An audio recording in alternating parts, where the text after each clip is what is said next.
let me tell you the story you were never supposed to hear. You've been taught that poor countries are poor because of corruption, bad governance, lazy culture, incompetent leaders. If only they'd get their act together, they'd develop just like we did. This story is comfortable. It places blame safely far away. It suggests the solution is simple: be more like us. It's also a lie. Poor countries aren't poor because they failed to develop. Many are poor because they were developed in reverse. Wealth was extracted, is still being extracted, through systems so elegant that the victims often don't even see the mechanism. This isn't conspiracy theory. This is documented history and observable economics. The systems are in plain sight. They have names. They have institutions. They have annual meetings in Davos and Washington. Today, I'm going to show you the architecture, the specific mechanisms that transfer wealth from poor countries to rich countries, year after year, decade after decade.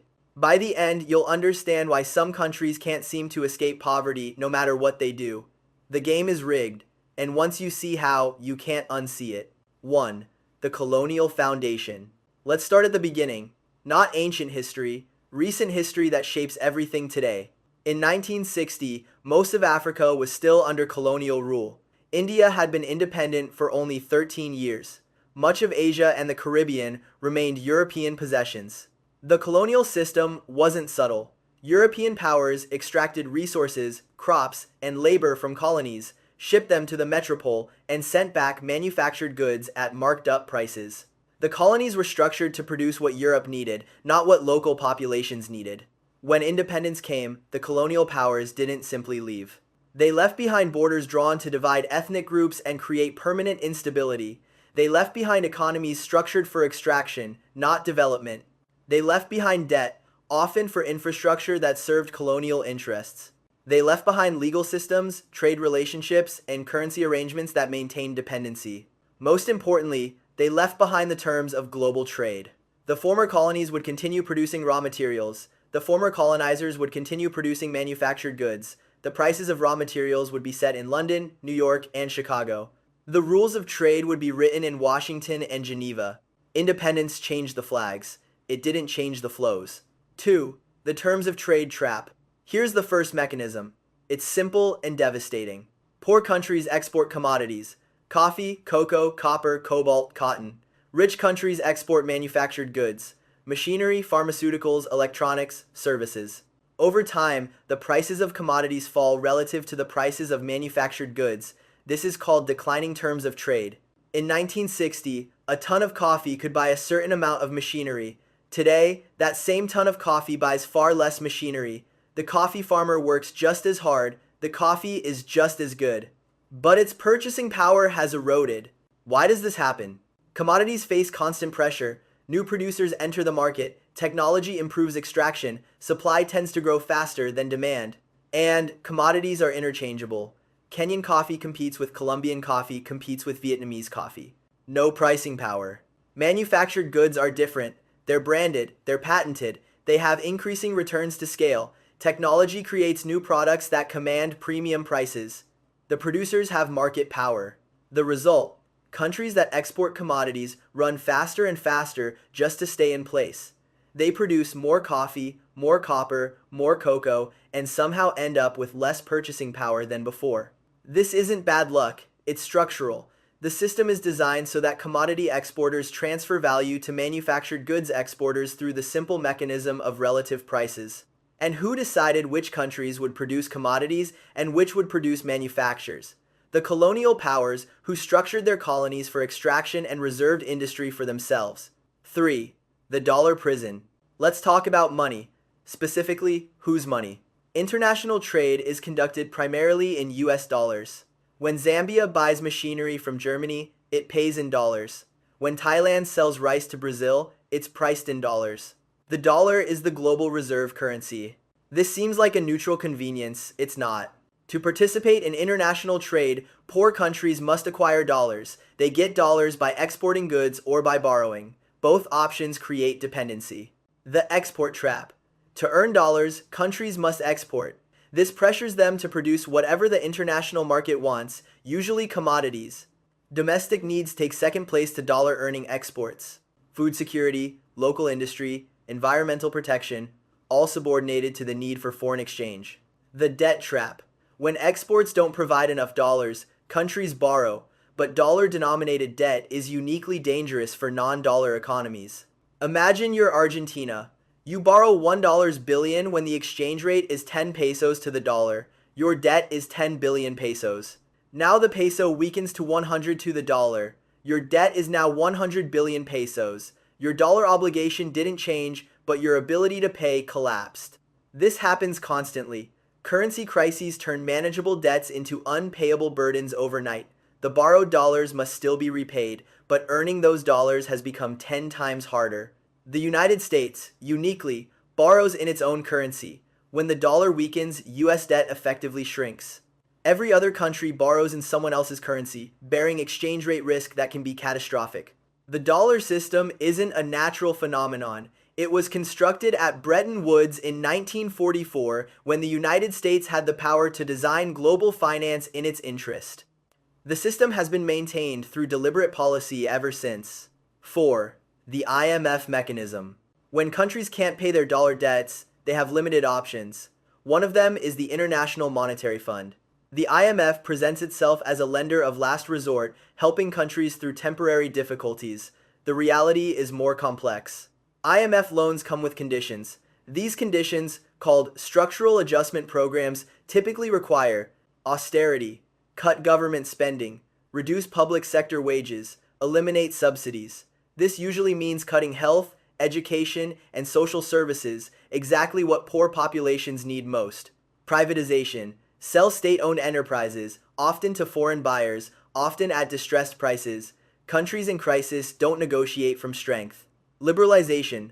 Open markets to foreign goods and capital. Reduce tariffs, eliminate capital controls.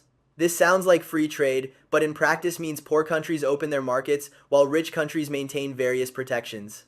Currency devaluation. Make exports cheaper and imports more expensive. This helps repay dollar debts, but also makes every imported necessity, medicine, machinery, fuel, more expensive for the population.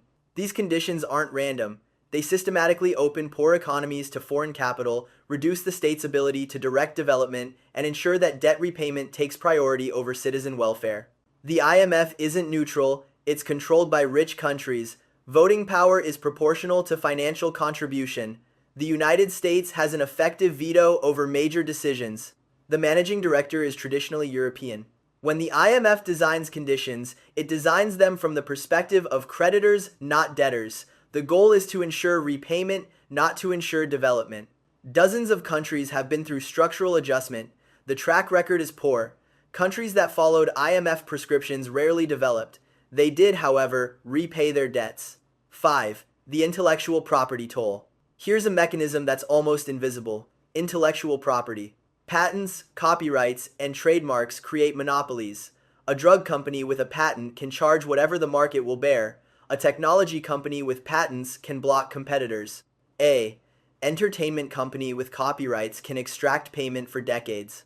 These monopolies are enforced globally through trade agreements. The WTO's TRIPS agreement requires all member countries to enforce intellectual property rights to Western standards. What does this mean for poor countries? Medicine costs. Patented drugs are expensive. Generic drugs are cheap. Poor countries that can't afford patented AIDS medication, cancer treatment, or vaccines watch their citizens die. When India tried to produce cheap generic drugs, it faced enormous pressure and legal challenges. Technology costs. Patented technology can't be freely adopted. The machines, processes, and knowledge that could accelerate development are locked behind licensing fees. Countries must pay to use innovations that could transform their economies. Knowledge costs. Scientific journals, textbooks, and research are copyrighted. Universities in poor countries can't afford access. Their researchers are cut off from the global knowledge base. Who owns most intellectual property? Rich countries. The United States, European Union, and Japan hold the vast majority of patents and copyrights. Intellectual property creates a permanent transfer from poor countries to rich countries. Every generic drug not produced, every technology not adopted, every textbook not copied represents value flowing north. And here's the irony. Rich countries didn't develop by respecting intellectual property. The United States was notorious for pirating British books and technology in the 19th century. Germany copied British industrial techniques. Japan reverse engineered Western products. South Korea built its semiconductor industry through methods that would now violate WTO rules. The latter has been kicked away. The path that rich countries used to develop is now illegal for poor countries to follow. 6. The capital flow paradox. Economic theory says capital should flow from rich countries to poor countries. Returns on investment should be higher where capital is scarce. The opposite happens. Net capital flows run from poor countries to rich countries. Let me say that again. Money flows from poor countries to rich countries. How is this possible? Debt service. Poor countries pay interest on their debts. These payments flow to rich country creditors. When interest rates rise, as they did in the 1980 seconds and again recently, these flows intensify. Profit repatriation. Foreign companies invest in poor countries, extract profits, and send them home. A mine in Congo generates wealth that ends up in London and New York. Capital flight. Wealthy individuals in poor countries move their money to safe havens in rich countries, Swiss bank accounts, London real estate, Miami condos. The domestic elite participates in the extraction. Illicit flows. Tax evasion, trade misinvoicing, and corruption move hundreds of billions annually from poor countries to rich country financial centers. The infrastructure for hiding money exists because rich countries built it. By some estimates, Africa is a net creditor to the rest of the world. The continent has sent out more in debt service, profit repatriation, and illicit flows than it has received in aid, loans, and investment combined. The poor countries are financing the rich countries. This is the opposite of what development theory predicts and the opposite of what most people believe. 7. The aid illusion. But what about foreign aid? Don't rich countries help poor countries? Let's look at the numbers. Global foreign aid totals roughly $200 billion annually. This sounds like a lot. Now let's count what flows the other direction. Debt service from developing countries, approximately $400 billion annually. Profit repatriation by foreign companies, hundreds of billions more. Illicit financial flows, estimated $500 billion to $1 trillion annually. Trade losses from unfair terms, difficult to calculate, but substantial. For every dollar of aid that flows south, multiple dollars flow north through other channels. Aid is a trickle against a flood. And aid itself is often designed to benefit donors. Tied aid requires recipients to purchase from donor country companies. The money flows south and immediately returns north. Technical assistance means paying rich country consultants high salaries to provide advice in poor countries. Much of the aid budget never leaves the donor country. Conditionality shapes aid around donor priorities, not recipient needs. Countries must adopt particular policies to qualify. These policies often serve donor interests. Emergency aid addresses symptoms while ignoring systemic causes. We send food to famine victims while maintaining trade rules that undermine their agriculture. Aid isn't charity, it's public relations for a system that extracts far more than it gives. 8. The brain drain pipeline. Here's another extraction mechanism: human capital. Poor countries invest scarce resources in education. They train doctors, engineers, scientists, then the best ones leave. Rich countries have immigration systems designed to attract skilled workers from poor countries. H-1B visas, point systems, golden passports. The infrastructure exists to siphon talent. A doctor trained in Nigeria at Nigerian expense moves to the United States. Nigeria loses the investment. The US gains a trained professional without paying for training. Multiply this by millions. Poor countries are subsidizing rich country labor markets through their education systems. Some argue this is individual choice. People have the right to seek opportunity, true, but individual choices occur within structures. When the structure makes staying in your home country economically irrational, the aggregate effect is another form of extraction. Rich countries don't just take resources, they take the people who might have changed things. 9. The climate debt. Let's talk about who caused climate change and who pays for it. The United States, European Union, and other rich countries generated most historical carbon emissions. They industrialized by burning fossil fuels for 2 centuries. The consequences fall disproportionately on poor countries. Rising seas threaten Bangladesh and Pacific Islands. Droughts devastate African agriculture. Extreme weather destroys infrastructure in countries that can't afford to rebuild. Poor countries didn't cause this crisis. They're paying for it. When Bangladesh spends billions on flood defenses, that's money not spent on education and healthcare. When Mozambique rebuilds after cyclones, that's development set back by decades. When farmers in the Sahel can't grow crops, that's poverty deepened. Climate change is a massive uncompensated transfer from poor countries to rich countries. The rich world industrialized, got wealthy, and left the bill for others to pay. And now, rich countries lecture poor countries about their emissions. They pressure them to adopt renewable energy before they've industrialized. They refuse to provide adequate climate finance. The latter is kicked away again. Industrialization through fossil fuels is no longer permitted, even for countries that never had the chance. 10. The governance trap. But surely governance matters. Well-governed poor countries can develop, right? It's more complicated than that. Good governance is constantly undermined by the same extraction systems we've discussed. The resource curse. Countries with valuable resources face constant external pressure.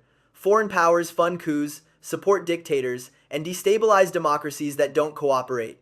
The history of oil-producing countries is a history of Western intervention. The debt trap. Indebted countries must prioritize repayment over development. Democratic governments that try to renegotiate face financial isolation. The choice is between austerity and exclusion from global finance. The brain drain. The talented administrators, economists, and technocrats who could improve governance often leave for opportunities in rich countries. The capital flight. Domestic elites who capture government often store their wealth abroad. They're integrated into the global extraction system. They have more in common with London bankers than with their own citizens. Yes, governance matters, but governance doesn't exist in a vacuum. It exists within a global system designed to prevent poor countries from accumulating the resources and capabilities that good governance requires. 11. The alternative path. Is escape possible? History suggests yes, but only by breaking the rules. South Korea protected domestic industry with tariffs, controlled foreign investment, directed credit to strategic sectors would be illegal under current WTO rules. China controlled capital flows, required technology transfer from foreign investors, protected domestic companies, manipulated currency, violated every principle of the Washington Consensus. The United States itself built industry behind tariff walls in the 19th century, ignored British intellectual property, used government intervention to develop infrastructure and technology. The countries that successfully developed did so by rejecting the system poor countries are now told to follow. They protected infant industries, controlled capital, and used the state to direct development. The current rules exist specifically to prevent others from following the same path. Free trade is preached by countries that use protection. Open capital markets are demanded by countries that developed with controls. Intellectual property is sacred now that rich countries own it. Conclusion. By design. Let me be clear about what I'm saying. I'm not saying poor countries have no agency. I'm not saying corruption doesn't exist or governance doesn't matter. I'm not saying there are no paths to development. I'm saying the game is rigged. The global economic system has mechanisms that systematically transfer wealth from poor countries to rich countries. These mechanisms were designed by rich countries for their benefit. They are maintained through institutions rich countries control. Poor countries aren't poor because they're doing something wrong. Many are poor because the system is working exactly as designed. Terms of trade ensure commodity exporters transfer value to manufacturers. Dollar dependency creates permanent vulnerability for non-dollar economies. IMF conditions open poor economies for extraction while ensuring debt repayment. Intellectual property locks away the knowledge and technology needed for development. Capital flows run backward, from poor to rich. Aid is overwhelmed by flows in the opposite direction. Brain drain extracts human capital. Climate change imposes costs on those who didn't cause it. Governance is undermined by the same system it's blamed for failing to overcome. This architecture isn't ancient history, it operates today. Every day, wealth flows from countries that can't afford it to countries that don't need it. Understanding this doesn't mean despair, it means clarity. The problem isn't that poor countries need to work harder or be less corrupt or follow better advice. The problem is the system itself. And systems can be changed, but first, we have to see them clearly. If this analysis opened your eyes to something you hadn't seen before, hit that subscribe button, because understanding how the world actually works is the first step to imagining how it could work differently. See you in the comments. And remember, when someone tells you poverty is a mystery, ask who benefits from keeping it mysterious.